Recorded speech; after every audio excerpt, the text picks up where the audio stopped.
Righty, let's get over to Keane. It's a tough job, but somebody has to do it. Tracy, how are you? Good, Joe. How are you? Very well. So, Lions in Portugal. They play Argentina in Dublin on Friday, which will be an amazing occasion. First time the Lions have played on Irish soil in Dublin. So, we're starting to heat up a little bit. You are in the Dennis O'Brien owned The Campus in Quinta do Lago. So, I'm hearing about this place for a long time, obviously, courtesy of Irish trips there. I decided to Google it.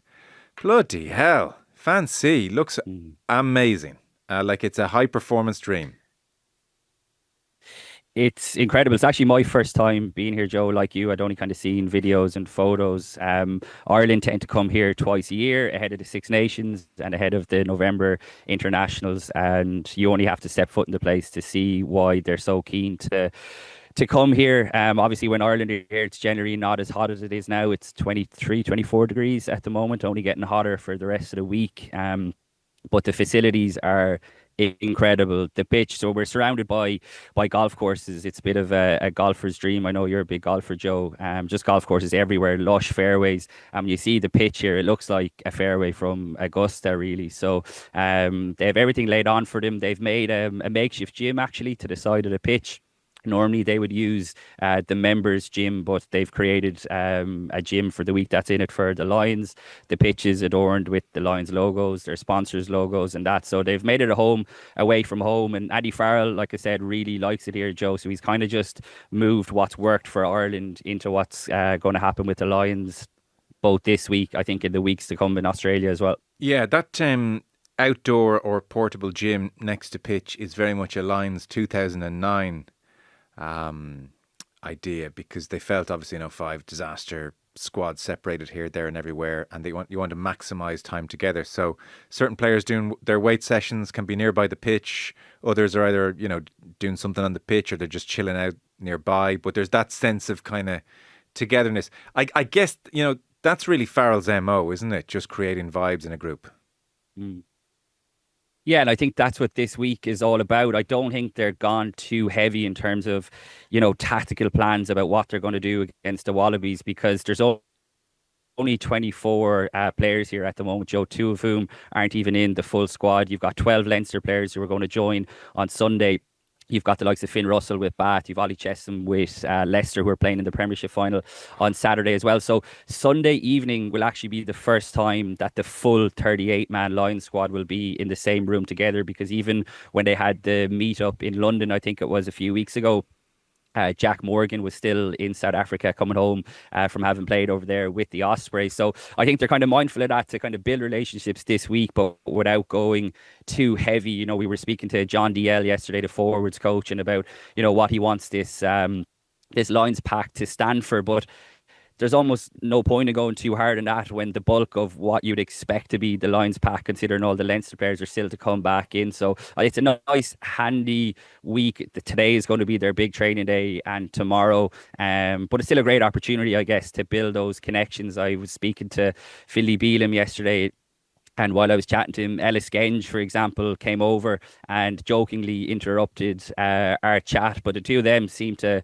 already hit it off. And I suppose that's the magic of the Lions, really. Here's two guys who have been scrummaging directly opposite each other for Ireland and England over the last few years. And they only met each other on Sunday for the first time and already seem to be like they're friends for life. So they're the kind of things I think that Farrell will be big on this week. Yeah. So as you say, those 12... Leinster players will turn up on Sunday with happy hangovers or sad hangovers. We'll find out. You wrote a piece just on your observations of your time there thus far. People can check it out on the website. So I know you saw the gym session yesterday and the pitch session today. So you get a feel for how things are. Like, it was interesting. You talked about going towards the training pitch at one stage, and Andy Farrell was chilling on a deck chair beside Johnny Sexton, and their sons Gabriel and Luca are hanging out close by. At one stage, when you're all talking to John DL, the forwards coach, who has a thick Scottish accent, Farrell shouts over, "Are you translating for us?" So that all sounds very relaxed, very happy. Yeah, I suppose why wouldn't it be? They're in Portugal, the weather's good, nothing has gone wrong, they haven't played a game yet. But that's sort of Farrell's MO, I think, anyway, Joe, from having dealt with him over the last few years with Ireland. As soon as kind of we walked down, he had a big welcome for us. Johnny Sexton sitting alongside him. We know from dealing with him with Ireland as well, that family is a big thing. And it was interesting to see his son Gabriel and Lucas Sexton, Johnny's young fella here as well. I think the players had the option to bring their families over towards the end of the week, but I'm not sure if many of them are doing it. I think a lot of them are really keen to try and make an early impression on the coaches ahead of the larger squad coming together. So I think family is going to be a big thing over the course of the tour. It's such a beast of a tour when you think about it. So Ireland are, like you've touched on, Joe, are going to play. Sorry, the Lions are going to play Argentina at the Viva Stadium on Friday. That's Freudian. There we go. Yeah, but they're flying out. They're flying out the following morning then to Australia. So it's straight. It's straight into it, and this feels like it's going to be the most relaxing part. There's a really good buzz, I would say, around here. Obviously, this part of the world is very popular with Irish holiday makers in particular. And like I was writing in that piece, there was Clare GA jerseys, GA jerseys here yesterday. Even this morning, I've spotted a Connacht rugby jersey, an Ireland rugby jersey. The Lions have been very clever. There's a sports shop here next to the training facilities, and they have a lot of their merchandise for sale. So a lot of Irish parents are getting stung, Joe, for Lions jerseys, because I've seen lots of little kids running around with them, but they're all buzzing just to get selfies and autographs and stuff like that. And certainly yesterday after the session, a lot of the players stopped, and the kids went home happy. So that's part of all the, I guess, the buzz and the fun of the Lions. And with Farrell at the helm, I think he'll really try and tap into that both this week and as soon as they get over to Australia as well. And tell me this, are Lucas Sexton and Gabriel Farrell kitted out in boots and, you know, getting ready to carry on the family lineage? Is that what's happening?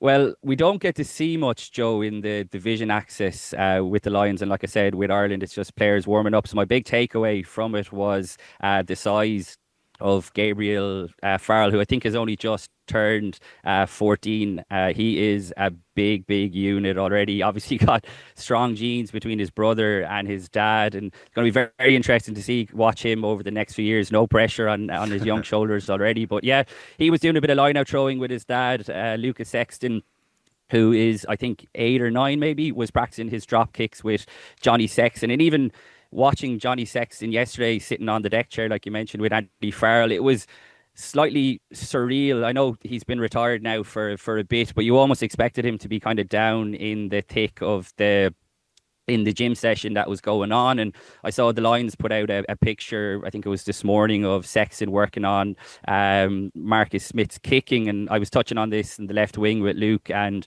Will the other day. It just seems like a big missed opportunity that Johnny Sexton maybe isn't working with Sam Prendergast and Jack Crowley this summer, because they've obviously had their struggles from the tee, but there was Sexton out helping one of the two England out halves, and come next week he'll be working with the Scotland out half of Finn Russell as well. Yeah, that's a fair point. So I get the sense, I mean, this very Irish Lions tour, Irish head coach, dominated by Irish players. They go to Quinta del Lago, which is the Irish spot. They have early starts, you were saying in your piece, and early finishes for their training, which is very much the Irish way. The Welsh and the Scottish players less used to that. They go and play paddle and golf, very much the Irish way. The media seems to be kind of done in the Irish way as well. We've just kind of copy and pasted Ireland Team Farrell onto the Lions here in many ways. That's not a criticism, by the way, but that's kind of how he's done it.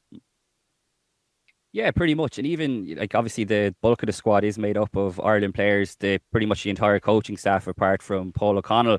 But it's also the further backroom team as well.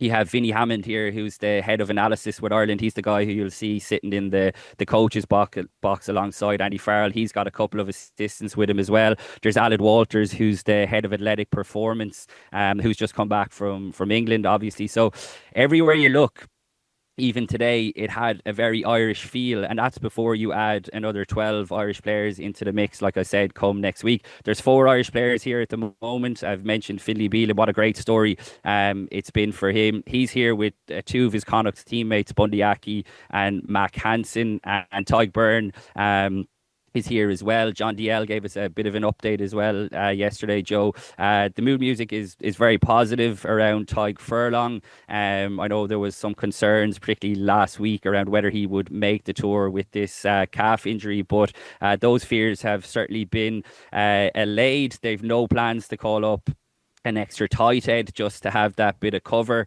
Obviously, Finlay Bealham has come in for Xander Fagerson, who could be fit in 3 to 4 weeks, and they're talking that maybe Xander Fagerson will go on tour. Certainly, if they were to suffer another injury at tight head, the music is good on Mac Hansen as well. He's obviously been sidelined with an ankle injury. I think it remains to be seen whether he'll be fit enough to play against Argentina next week. But certainly, the expectation is that the majority, anyway, of the match day 23 to play Argentina will be made up of the 24 players who are here. Even though John DL did say yesterday, Joe, that everyone was going to be available for selection, but I'd be very surprised if they pressed a lot of those Leinster guys into action, particularly at what's going to be, you'd imagine, an extremely physical game against the Bulls on Saturday. Yeah. Okay. Very good. So I guess full steam ahead Argentina. I had a glance yesterday at tickets, and there are very few left. The ones left were in East Stand, West Stand, Main Stand, lower tier, and they were €190 per ticket. So that's a lot of money being made on what is kind of a glorified glitz and glam friendly. Before you go, we were just previewing Bulls Leinster with Ian Madigan. Why don't you give us your one answer? What's going to happen? What's your sense of this game on Saturday?